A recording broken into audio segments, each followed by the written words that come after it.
Okay जी।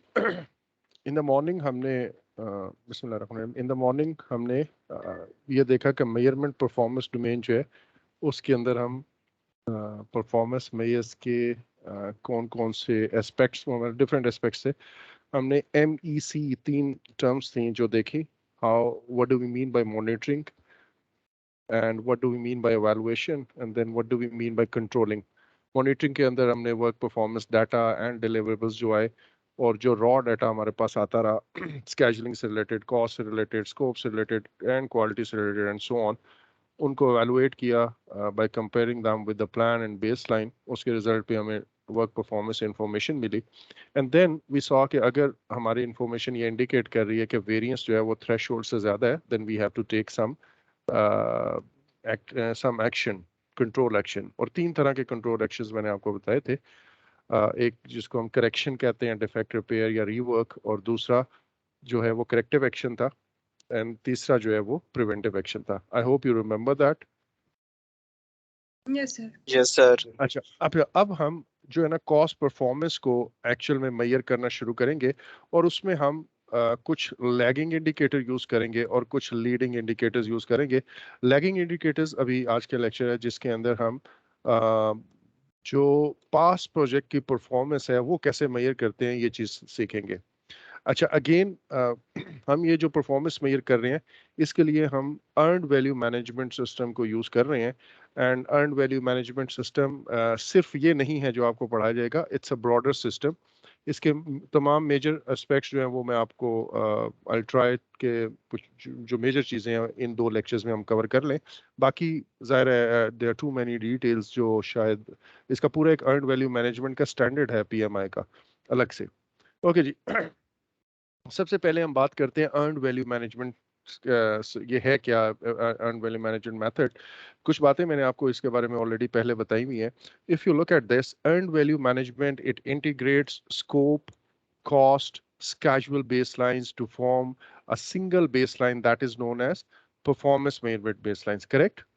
और फिर ये performance measurement baseline को compare करता है with the actual schedule and cost performance के लिए, right? Is it clear? Yes sir. अच्छा, अब ये कैसे करते हैं, बेसिक आइडिया तो मैंने आपको दिया हुआ है, लेकिन इससे आगे हम आज डिटेल में पढ़ेंगे। अच्छा, ये जो अर्न वैल्यू मैनेजमेंट सिस्टम है, इट डेवलप्स एंड मॉनिटर 3 की डायमेंशंस, 3 मेजर एस्पेक्ट्स हैं। और आपको याद होगा लास्ट क्लास में मैंने ये 3 बेसिक टर्म्स थी जो आपको मैंने पढ़ाई थी। Do you remember that? Yes sir. एक प्लान वैल्यू है, एक अर्न वैल्यू है, और एक एक्चुअल कॉस्ट है। ठीक है, मैं एक दफ़ा फिर स्क्रीन को ब्लैंक करके आपको एक एग्जांपल के थ्रू इसको दोबारा से रिवाइज करवा देता हूँ, और फिर हम इससे आगे अपना काम शुरू करेंगे। पहली, let's say, I am sorry, ये दीवार मेरी थोड़ी टेढ़ी हो गई है। ठीक है, let's say this is a wall of 10 metre. ये वॉल अब आपके साथ चिपकी रहेगी अगले कुछ अर्सा तक, लाइक लास्ट लेक्चर में भी और एग्जाम में भी शायद। लेकिन this is a wall. Let's say project के अंदर आपका टास्क ये है कि आपको वीक 1 में, ये वाली पहले वीक में, ये दीवार 10 मीटर बनानी है। ठीक है जी। अब ये 10 मीटर वॉल है, और मैंने इस वॉल के लिए जो अप्रूव्ड बजट रखा है दैट इज 10,000। अब ये जो वॉल 10 मीटर वॉल बनाने के लिए मेरा अप्रूव बजट है, इसको हम कहते हैं planned value. That means the budget that is kept for a planned work. अब ये मेरा प्लान्ड वर्क है फॉर द फर्स्ट वीक, तो उसके लिए जो बजट अप्रूव हुआ हुआ है that is called as planned value. Is it clear? Yes sir. Yes sir. अच्छा, अब इसको मैं यूं भी कह सकता हूँ, मेरे फर्स्ट वीक की प्लान्ड वैल्यू 10,000 है। मैं ये भी कह सकता हूँ 10 मीटर जो वॉल मैंने बनानी है उसकी प्लान्ड वैल्यू 10,000 है। दोनों का एक ही मतलब है। अब लेट्स से मेरे पास एक वीक गुजर चुका है, और मैं अब अपनी परफॉर्मेंस को एवेलुएट करने की कोशिश करता हूँ, और लेट्स से मैंने 80% ऑफ द वॉल वो बना ली हुई है, या मैंने 10 में से 8 मीटर वॉल, 8 मीटर वॉल वो बना ली हुई है। अब मैं ये देखूंगा कि यार ये जो 8 मीटर वॉल है ये कितने में बननी चाहिए थी, या 8 मीटर वॉल जो मैंने काम कंप्लीट किया है, जो वर्क कंप्लीट किया है, उस वर्क के लिए मैंने कितना बजट रखा था। मैं पूरा तो नहीं कर सका, लेकिन जितना हिस्सा कंप्लीट किया है उसके लिए मैंने कितना बजट रखा था, राइट? तो आपके ख्याल में अगर 10 मीटर वॉल के लिए 10,000 है, तो 8 मीटर वॉल के लिए कितना बजट होगा? 8,000। 8,000, राइट? सो दैट मीन्स मैंने जो बजट रखा to for the completed work, उसको हम कहते हैं अर्न वैल्यू। और यहाँ पे मेरी अर्न वैल्यू कितनी है? 8,000। ठीक है। So budget kept for planned work is called as planned value. Budget work kept for completed work, it is called as earned value. अच्छा, और वैसे अगर मैं उर्दू में इसकी बात करूं तो वो ये कि पहले हफ्ते में टोटल, फर्स्ट वीक में टोटल मुझे 10,000 काम करना था, लेकिन मैंने उसमें से 8,000 का काम कंप्लीट किया है। ऐसे ही है ना? Yes sir. Yes sir. अच्छा, नाउ अब मैं देखूंगा मेरी पॉकेट की क्या सिचुएशन है इस वक्त। ठीक है, मैंने 8 मीटर वॉल के लिए जो बजट रखा था दैट वाज 8,000, लेकिन मैंने ये देखना है कि ये 8,000 में ही बनी है ये दीवार, या उससे ज्यादा पैसा लग गया या कम लगा। फाइन। सो मैं कहता हूं लेट्स से जब मैंने पॉकेट चेक की, अपने अकाउंट्स चेक किए या इनवॉइसेस चेक की, तो मेरे पास जो एक्चुअल कॉस्ट इस पे लगी है, एक्चुअल कॉस्ट वो है 7,000। ठीक हो गया? अब ये जो मैंने जिस चीज के लिए 8,000 रखा था, वो चीज कितने में कंप्लीट हो रही है? 7,000 में। 7,000 में। तो बेसिकली मैंने 1,000 सेव कर लिया ना, yes, under budget. Under budget है मैं। ठीक है। अच्छा, अब दैट मींस एक तरफ से मैं ठीक चल रहा हूँ, और एक जो मेरा एस्पेक्ट है प्रोजेक्ट पे, वो थोड़ा लैग कर रहा है। स्केजुअल के लिहाज से मैं पूरी 10 मीटर वॉल एक मंथ, एक वीक में नहीं बना सका। So I am behind the schedule. लेकिन कॉस्ट की टर्म्स में जिस चीज पे मैंने 8,000 लगाने थे अपनी तरफ से, उसमें मैं वो काम मैंने 7,000 में कर लिया। तो अब मेरे पास बाकी जो रिमेनिंग वॉल है वो कितनी रहती है? 2 मीटर। 2,000 की। 2 मीटर रहती, हाँ 2 मीटर रहती है। और उसके लिए 2,000 पैसे होने जरूरी थे, लेकिन मेरे पास बाकी बचते कितने हैं? टोटल 10,000 बजट था, 3,000। और 3,000 बचते हैं, 7,000 लग गया, बाकी 3,000 अभी भी है। तो इसका मतलब है मेरे पास काफी बजट एक्स्ट्रा पड़ा हुआ है ना? So that is a good thing. But schedule की टर्म्स में जब मैं देखता हूँ, तो स्केजुअल की टर्म्स में मैं पीछे हूँ। ये बात समझ आ गई? कॉस्ट सेविंग के चक्कर में स्केजुअल यस सर। ये क्वालिटी हाँ, इफेक्ट हो गई है।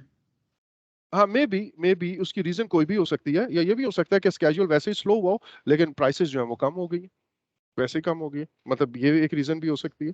बट एनीथिंग, कुछ भी ऐसा हुआ है जरूर प्रोजेक्ट पे जिसमें मेरे पास पैसे की तो बचत हो गई है, लेकिन ये कि स्केजुअल में डिले आ गया। अच्छा, now this is one thing. आपको मैंने कहा कि अर्नड वैल्यू मैनेजमेंट जो है वो स्केजुअल को भी, और वो कॉस्ट को भी, एंड कॉस्ट तो ज़रा पहले ही पैसे की टर्म्स में होती है, वो स्केजुअल और स्कोप के भी पैसे की टर्म्स में बात करता है। ऐसे ही है? जी। अच्छा, अब इसके अंदर इसलिए हम क्या कह रहे हैं कि पहले हफ्ते का जो काम है वो 10,000 का है। 10,000 का काम है फर्स्ट वीक में प्लान हुआ दैट मीन्स मैं ये कह रहा हूँ कि जो स्कोप ऑफ वर्क है, जो फर्स्ट 10 मीटर वॉल है, और जो ड्यूरेशन 1 वीक है, ये स्केजुअल है, इसका टोटल वर्थ जो है वो 10,000 बनती है। अच्छा, इसी तरह आप यहाँ पे देखेंगे कि cost variance and schedule variance दोनों पैसे की टर्म्स में होती है। ठीक है? Cost variance and schedule variance दोनों पैसे की टर्म्स। अच्छा, वो कैसे?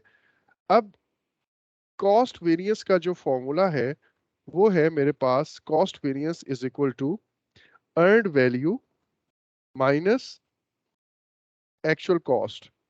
Is it clear? Earned value minus actual cost.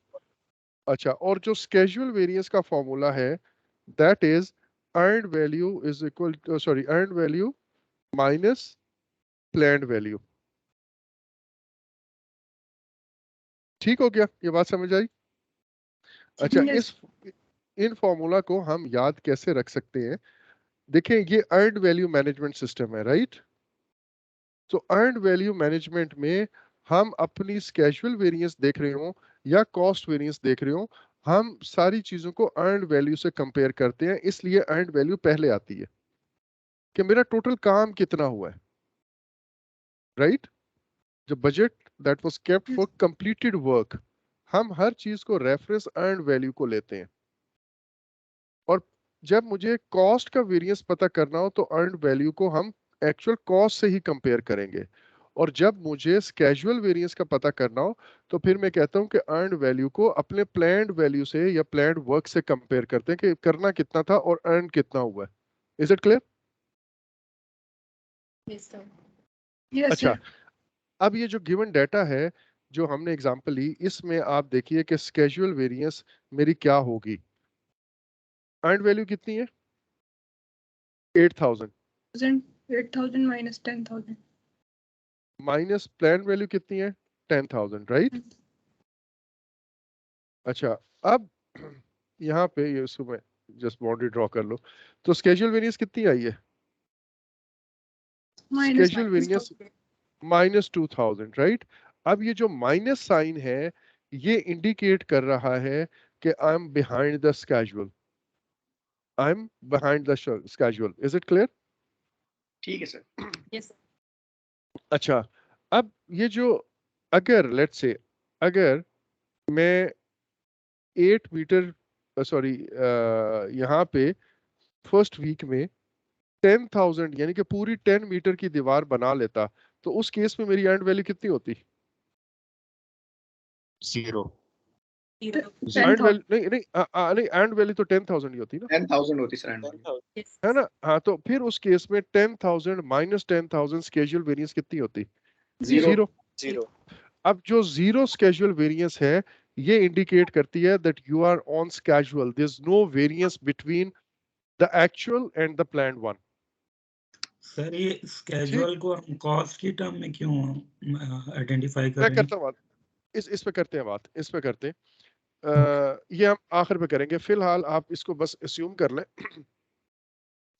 चले मैं आपको एक बता देता हूँ, ये अर्नड वैल्यू मैनेजमेंट का एक जो बेसिक वो था ना थीम, वो ये था। इन्होंने यहाँ से शुरू किया, लेकिन फिर इन्होंने कुछ लेटेस्ट ट्रेंड्स हैं पिछले 6-7 साल में, उसके अंदर इन्होंने अर्नड वैल्यू मैनेजमेंट स्केजुअल के लिए बना ही अलग दिया। ठीक है, अर्नड वैल्यू मैनेजमेंट स्केड्यूल और प्लान स्केड्यूल हम कैलकुलेट कर सकते हैं। हाँ कर सकते हैं, वो आप सेकंड सेमेस्टर में पढ़ेंगे भी। ठीक है, उसमें एक्चुअल कॉस्ट नहीं होती, एक्चुअल टाइम होता है। उसमें प्लान्ड वैल्यू नहीं होती, प्लान्ड स्केड्यूल होता है। इसी तरह अर्नड वैल्यू नहीं, अर्नड स्केड्यूल होता है। ठीक है, तो वो टर्म्स आप सेकंड सेमेस्टर में पढ़ेंगे। लेकिन originally earned value management system जो था वो उसमें स्केड्यूल को कॉस्ट की टर्म्स में ही लिया जाता था। ठीक है, अच्छा, और आहिस्ता आहिस्ता फिर ऐसा किया क्यों था? जी, उन्होंने ऐसा किया क्यों था? ये पहले कॉस्ट क्योंकि की उस टर्म वक्त किया जाता था। सुने सुने सुने सुने देखिए, ये एक आपको ये पता है कि स्कोप बेसलाइन और time schedule baseline and cost baseline तीनों को कंबाइन कर रहा है। ये हर चीज को हम पैसे की टर्म्स में खुद लेके आ रहे हैं, ऐसे ही है ना? देखिए, ये मैंने आपको कल, अब मैं यहाँ पे नीचे कर रहा हूँ ताकि मैं इसको इरेज करूँ। सुने, कल मैंने आपको सॉरी मॉर्निंग में या पिछले लेक्चर में एक चीज समझाई थी कि देखें, अगर आप earned value management system use नहीं कर रहे और आप कहते हो कि फर्स्ट वीक में मैंने 10,000 का काम या 10,000 फर्स्ट वीक का मेरा बजट है 10,000, राइट? और आप कहते हो कि मेरा 9,000 लगा है, पहले वीक में लगा है 9,000। अब इस पे तो आप बहुत खुश हो गए ना कि मैंने 1,000 बचा लिया, ऐसे ही है ना? हाँ जी सर। Yes. अच्छा, लेकिन क्या आप इस चीज को इग्नोर कर देंगे कि मैंने काम कितना किया? पता चले काम अभी आपने सिर्फ 10% किया हुआ, इतना सा काम किया हुआ है। बिल्कुल नहीं। ठीक है ना? तो जब तक आप क्वांटिटी जो एंड काम क्वालिटी दोनों देखी जाएगी काम की जी, स्केड्यूल। तो जब तक आप कंप्लीटेड काम को नहीं देखेंगे और कंप्लीटेड काम के बजट को नहीं देखेंगे, उस वक्त तक आप you can not you know cherish this success कि भी मैंने 1,000 बचा लिया है ना? तो ओरिजिनली जब ये सिस्टम आया इस तरह, अच्छा, उसमें स्केजुअल वेरिएंस आपको ना ग्राफ पे मैं आगे जाके करवाऊंगा, वो वहां से मिल जाती थी। ऐसा नहीं है कि स्केजुअल वेरिएंस का पता नहीं चलता था, वो मैं आपको बताऊंगा कि कैसे मिलती थी। ठीक है, ग्राफ बना के हम वहां से निकालते थे। Is it clear? जी सर। अच्छा, Yes, फिर sir. उसको उन्होंने मॉडिफाई किया। Obviously there was a convenient way of doing it कि ग्राफ पे भी क्यों, हम इसी थीम को, इसी मॉडल को यूज करते हुए हम स्केजुअल वेरिएंस स्केजुअल की टर्म्स में भी निकाल सकते हैं। ठीक है, वो लेटर ऑन बारल आगे मॉडिफाई हुआ और सेकंड सेमेस्टर में आपको पढ़ाया भी जाएगा। करेक्ट? Yes, sir. अच्छा, Yes, sir. अब तीसरी चीज है, तीसरी एक केस सिनेरियो ये हो सकता है कि यार अर्नड वैल्यू, मैंने ना सिर्फ ये दीवार बनाई, बल्कि जो सेकंड वीक में दूसरी दीवार बनानी थी उसका भी कुछ हिस्सा बना लिया। राइट? एक दीवार मैंने इधर भी बनानी थी, उसका भी कुछ हिस्सा बना लिया, 2 मीटर मैंने उसके भी बना लिए। तो उस केस में मेरी अर्नड वैल्यू कितनी होगी? Planned value से ज्यादा होगी। Plus 2000 प्लान होगा। प्लस 2000, दैट मींस उस केस में मेरी अर्नड वैल्यू 12000 हो जाएगी। राइट? Yes. तो फिर मैं 12 के माइनस 10 के करूंगा। ऐसे ही है ना? ये जो Yes. Formula schedule Positive variance वाला। का, उसमें earned value minus planned value, तो मैं कह रहा हूं कि मेरी अर्नड वैल्यू होगी 12000 और प्लान्ड वैल्यू कितनी होगी? 10000। तो मेरे पास पॉजिटिव स्केजुअल वेरिएंस जो आएगी that would be positive 2000। Right?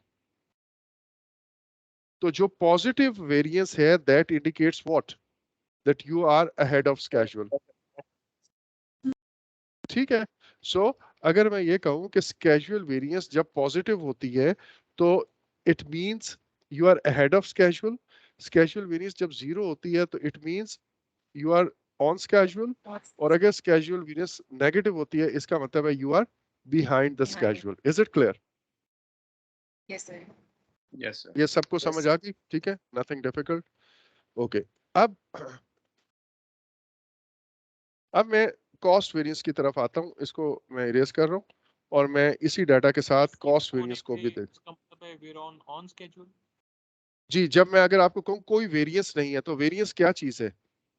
Variance है कि आपने जो बेस लाइन या प्लान बनाया था, आपका एक्चुअल परफॉर्मेंस एग्जैक्टली वही है।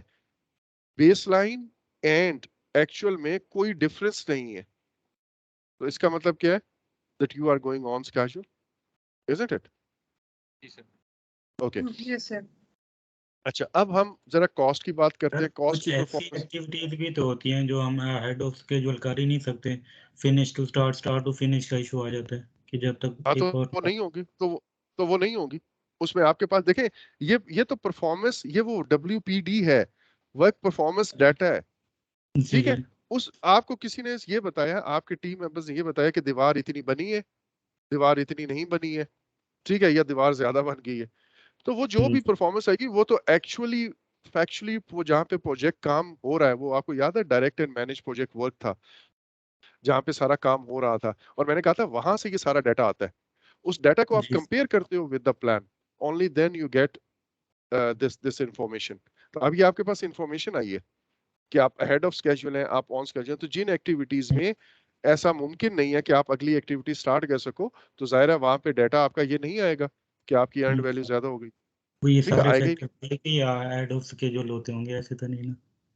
सर? हाँ हाँ, मतलब जाहिर है सारे फैक्टर वो आपको देखिए, आपने खुद से थोड़ी अज्यूम करना है कि यार इसको अहेड ऑफ स्केड्यूल कर दो। जो फील्ड में एक्चुअल परफॉर्मेंस आ रही है, वो परफॉर्मेंस इंडिकेट करेगी कि यार 10 मीटर वॉल बनानी थी, दैट वाज योर प्लान, बनी कितनी है। अगर कम बनी है तो जाहिर है अर्न वैल्यू कम होगी, अगर पूरी बन गई है तो अर्न वैल्यू ज्यादा होगी, सॉरी बराबर हो जाएगी। और अगर वो एक्टिविटी ऐसी है कि वो अगली एक्टिविटी शुरू कर सकते हैं, तो ओनली देन आप एडवांस में जाओगे ना। मसलन मसलन अब मैं आपको कहूं कि यार आज हम लेट्स से आज हम 16 लेक्चर्स खत्म करके बैठ जाते हैं, तो मैं कहूं यार अब मैं आपको थर्ड सेमेस्टर या सेकंड सेमेस्टर पढ़ाना शुरू कर दूं, ये नहीं हो सकता। इसमें जो मर्जी कर लूं, अर्नड वैल्यू और प्लान्ड वैल्यू बराबर होगी, इससे आगे नहीं जा सकेगी। Correct? Yes, sir. Yes sir. अच्छा, अब एक बात अपने पास कहीं नोट कर लें, दिस इज वेरी इंपॉर्टेंट। वो ये कि जब भी कोई एक्टिविटी या टास्क या प्रोजेक्ट कंप्लीट होता है या वर्क पैकेज कंप्लीट हो जाता है, उस वक्त प्लान्ड वैल्यू अर्नड वैल्यू के बराबर हो जाती है हमेशा। जब भी कोई काम कोई वर्क पैकेज, कोई कंट्रोल अकाउंट, कोई डिलीवरेबल, कोई प्रोजेक्ट पूरे का पूरा, जब वो कंप्लीट हो जाता है तो उस वक्त अर्नड वैल्यू प्लान्ड वैल्यू के बराबर हो जाती है। फॉर एग्जांपल फर्स्ट वीक में अगर मैंने 2 मीटर वॉल बनाई तो मेरी अर्नड वैल्यू कितनी होगी 2000। 5 मीटर वॉल बनाई तो अर्नड वैल्यू कितनी होगी 5000। 8 मीटर वॉल बनाई तो कितनी होगी 8000। और जब 100% वॉल बना ली तो उस वक्त मेरी अर्नड वैल्यू 10,000 होगी। दैट मींस उस वक्त मैं कहूंगा कि जो पूरे का पूरा काम मैंने प्लान किया था वो सारे का सारा काम मैं कर भी चुका हूं, मैं अर्न भी कर चुका हूं।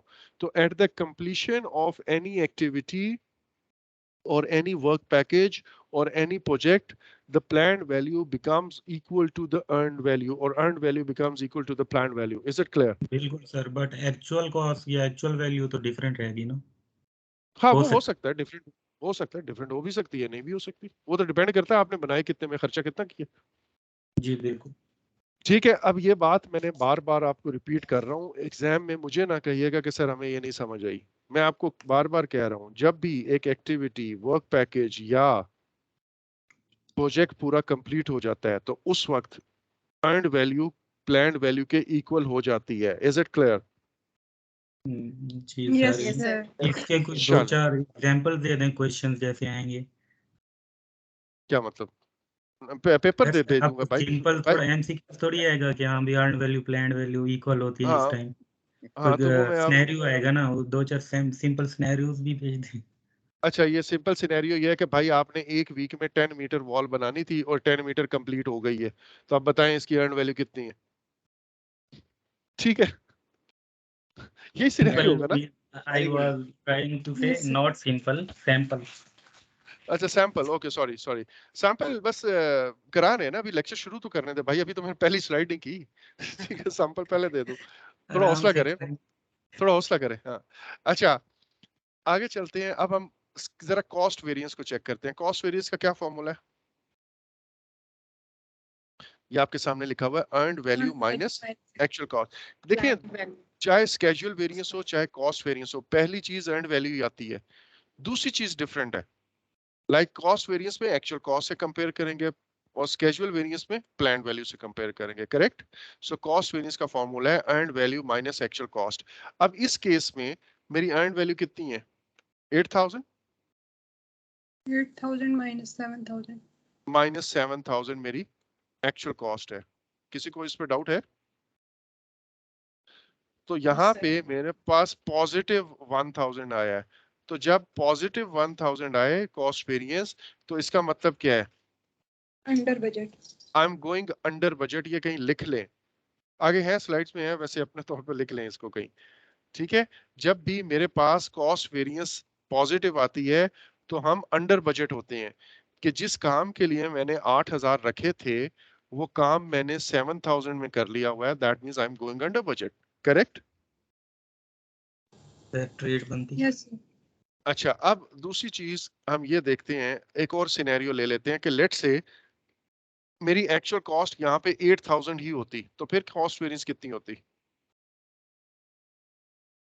फिर zero 8000, बिल्कुल ऐसे 8000 माइनस 8000 होता, करेक्ट? एक्चुअल अर्न्ड वैल्यू भी 8000 है और एक्चुअल कॉस्ट भी लेट से 8000 है, तो फिर मेरे पास कॉस्ट वेरिएंस कितनी आ जाती? जीरो। तो इसका zero. मतलब है we are going as per planned Yes, budget, है ना? अच्छा, हम्म, लेकिन लेकिन अगर यहाँ पे मेरी एक्चुअल कॉस्ट 9000 हो जाती तो फिर क्या होता? Over budget.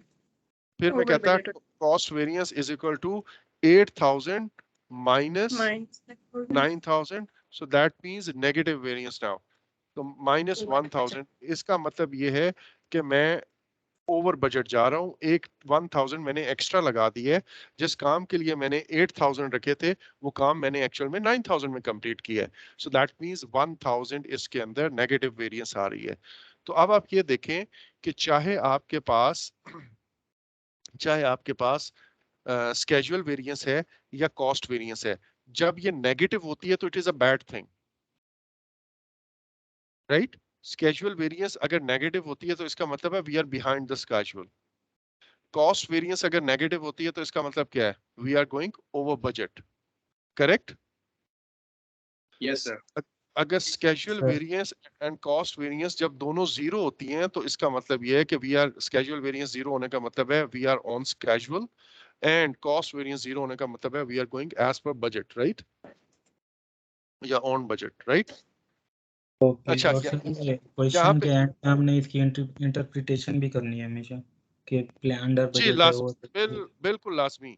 देखिए, अगर मैं आपको कहता हूं कि प्रोजेक्ट का स्टेटस चेक करें इस डेट को, तो आप स्केजुअल वेरिएंस और कॉस्ट वेरिएंस चेक करके मुझे स्टेटस भी बताएंगे ना, ठीक है? जी। आपने for the purpose of just calculating variance तो नहीं होता, वेरिएंस कैलकुलेट करके उससे कंक्लूजन या इंटरप्रिटेशन ड्रॉ करनी होती है, राइट?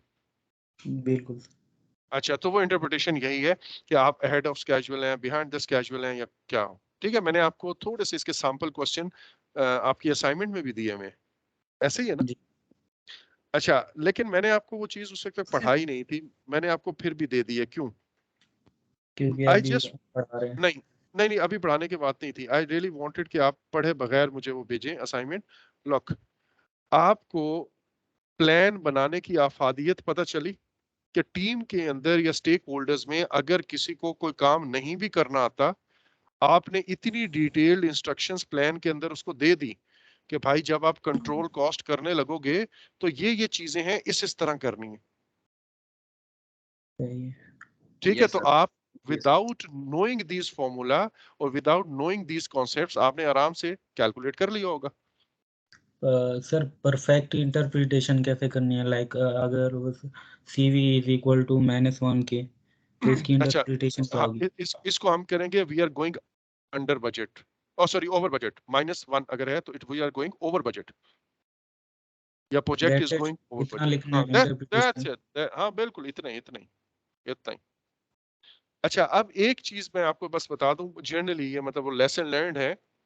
कुछ लोग, कुछ स्कॉलर्स जो हैं वो कॉस्ट वेरिएंस को जब मैं कहता हूँ ना जीरो आई है उनकी, लेट से कॉस्ट वेरिएंस जीरो आई है, तो वो ये लिखते हैं that project is within budget, ठीक है? Project is within budget. अब ये गलत है, आपने लिखना यही है project is on budget, right? और going as per budget. As per budget. देखें, जब आप विद इन बजट कहते हैं तो भाई ये भी तो विद इन बजट ही है ना, बजट के अंदर अंदर रह के है अंडर बजट उसमें। ना? आप इस केस में भी तो 1000 लेस में कर रहे हैं, तो है तो ये भी विद इन बजट। इसलिए कॉस्ट वेरिएंस जीरो का मतलब विद इन बजट नहीं होता, इसका मतलब है ऑन बजट है, राइट? विद इन में वो जीरो भी हो सकता है, विद इन में वो कम भी हो सकता है। Got it? ठीक है सर. प्लान बजट या एज पर बजट लिखेंगे जस्ट? यार एज On पर बजट budget लिखते या हैं at भाई, क्या budget. हो गया? ऑन बजट कर दें, ऑन बजट कर दें, ठीक है? विद इन ना करना, विद इन ना करना भाई।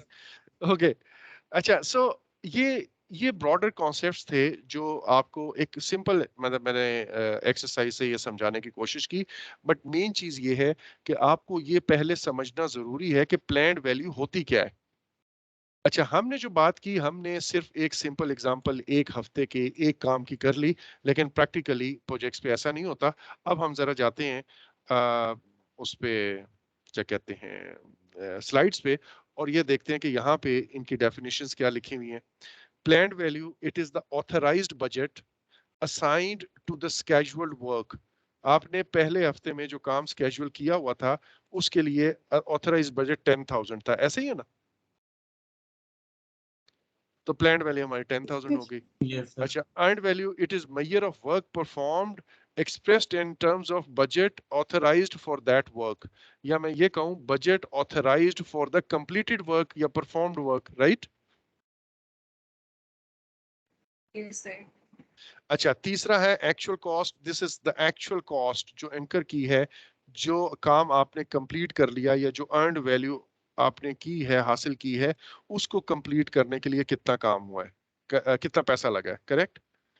अच्छा, अब मैं एक एग्जांपल करूंगा, मतलब एक थोड़ा सा आप कह लें कि एडवांस लेवल सिनेरियो, जिसमें आपको ये कॉन्सेप्ट्स मजीद क्लियर हो जाएंगे।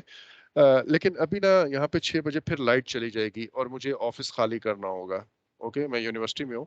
It will take me about 20 to 25 minutes. तो मैं 6:20 तक आई ट्राई कि मैं स्टेशन पे पहुंच जाऊं कहीं, और वहां पे फिर बाकी लेक्चर वहां से कंटिन्यू करूं। Is that fine? Yes, sir. It's complete fine. Okay, no क्योंकि प्रॉब्लम।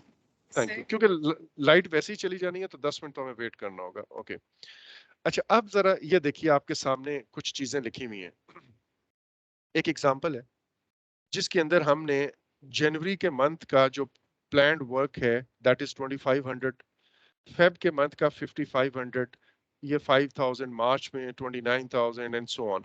आपको ये वैल्यूज कैसे मिली होंगी? कैन समवन टेल मी?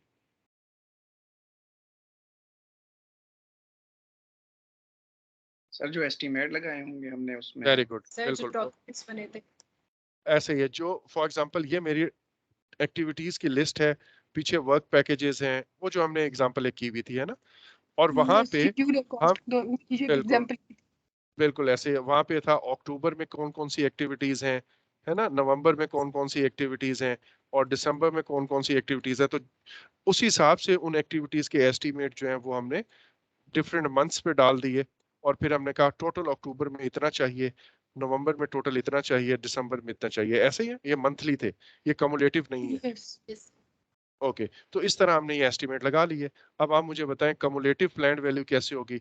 जनवरी के एंड तक तो वही 2500 होगा, करेक्ट? फेब के एंड तक फेब में 8000 हो जाएगा, ठीक है। दैट मींस जनवरी से लेकर 1 जनवरी से लेकर फेब के एंड तक टोटल कितना काम करना है, दिस प्लस दिस ये करना है। और इसी तरह फर्स्ट डे से लेकर मार्च के एंड तक कितना करना है, मैं 5000 इसमें और ऐड कर दूंगा, तो दैट वुड बी 13000, राइट? और फिर इसी तरह अप्रैल के एंड तक 42000, और मई के एंड तक 62000 एंड 7700, करेक्ट? तो ये मेरे पास डिफरेंट है। अब can someone tell me what is budgeted completion in this example?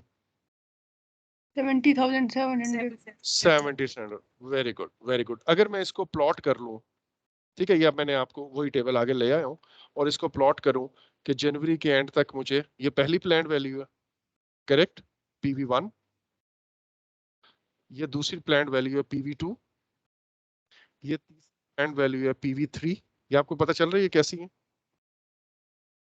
पहली है 2500, this is 2500, let's sorry this is 2500।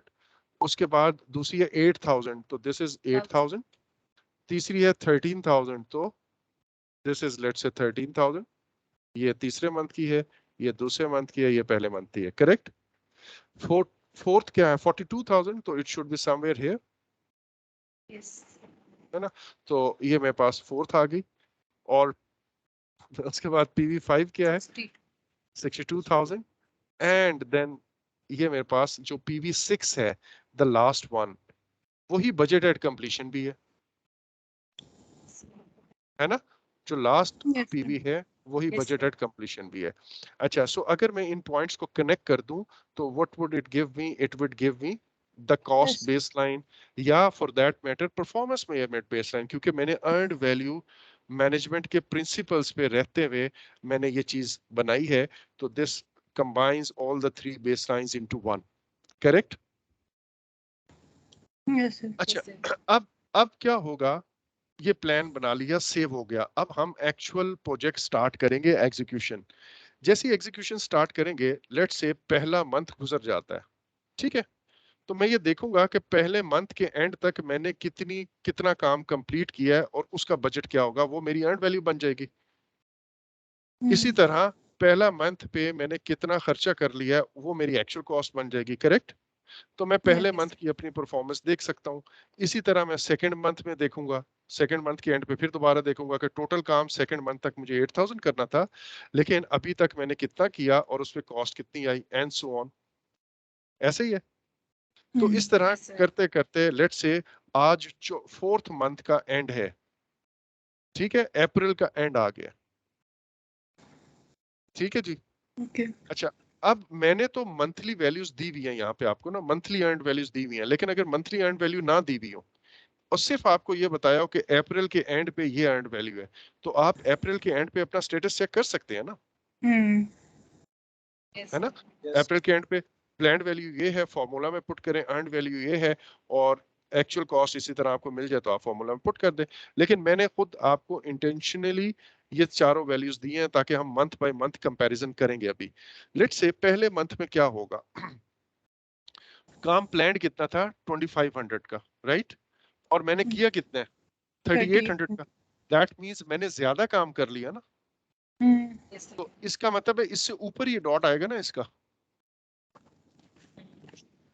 2500 ये है, जी सर। लेट्स से, तो 3800 यहाँ पे होगा, इससे ऊपर होगा। तो मैंने इसको जब प्लॉट किया तो ये मेरी पहली and value I, correct? Yes, sir. Yes sir. अब इन दोनों का जो डिफरेंस है प्लान्ड वैल्यू और अर्नड वैल्यू का, ये क्या इंडिकेट कर रहा है? स्केजुअल वेरिएंस, शेड्यूल स्केजुअल है ना, शेड्यूल वेरिएंस।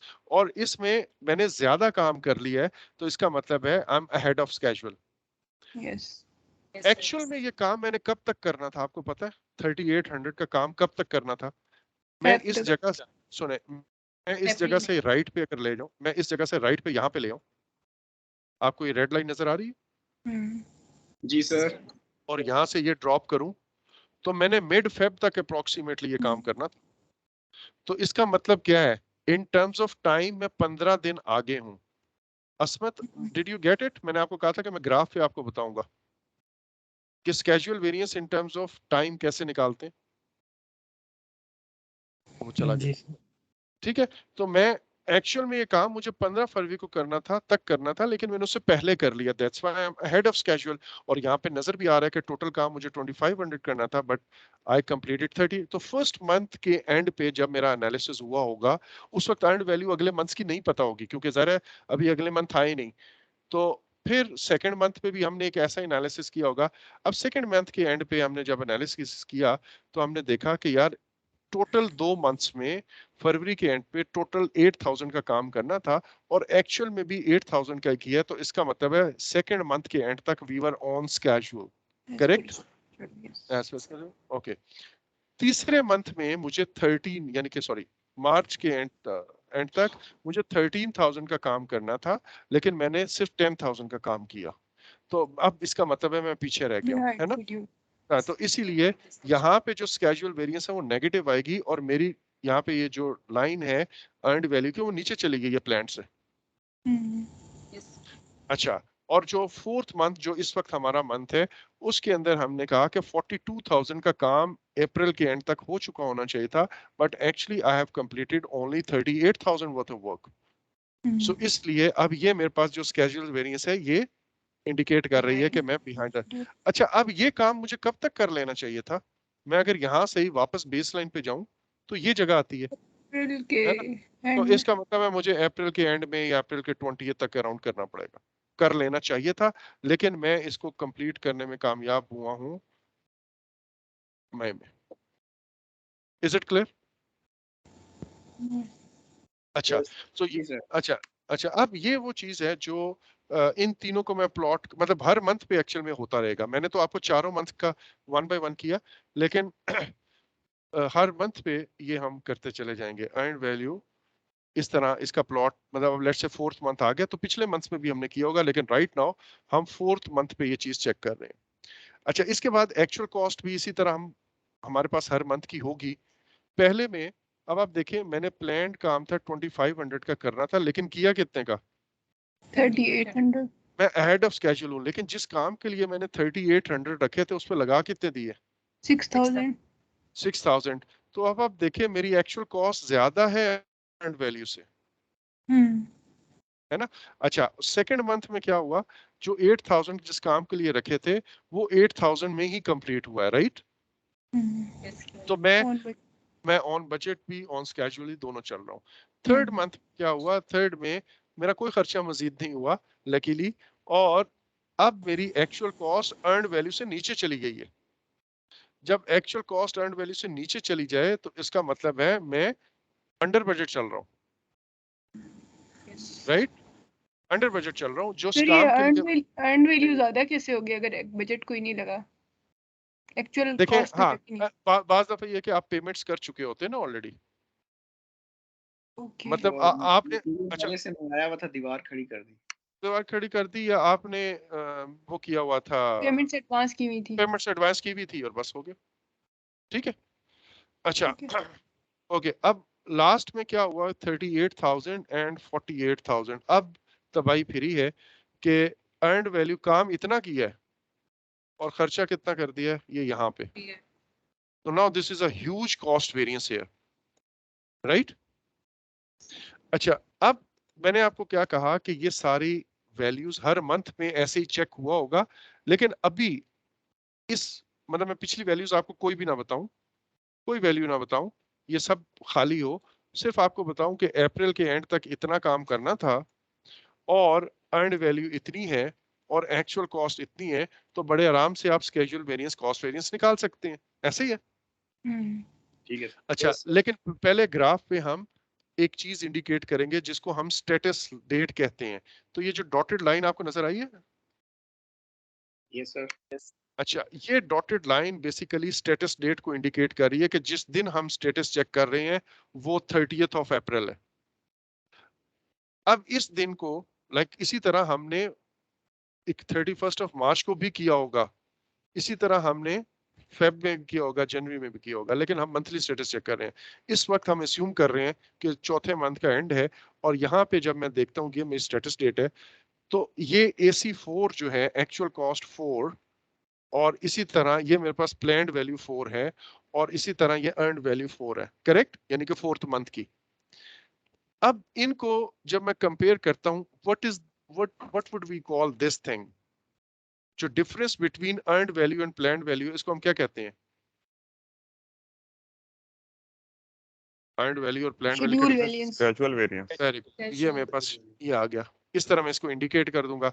और इसी तरह अर्नड वैल्यू और एक्चुअल कॉस्ट के डिफरेंस को क्या कहते हैं? Cost variance. Cost तो variance. ये मेरे पास कॉस्ट वेरिएंस आ गई, करेक्ट।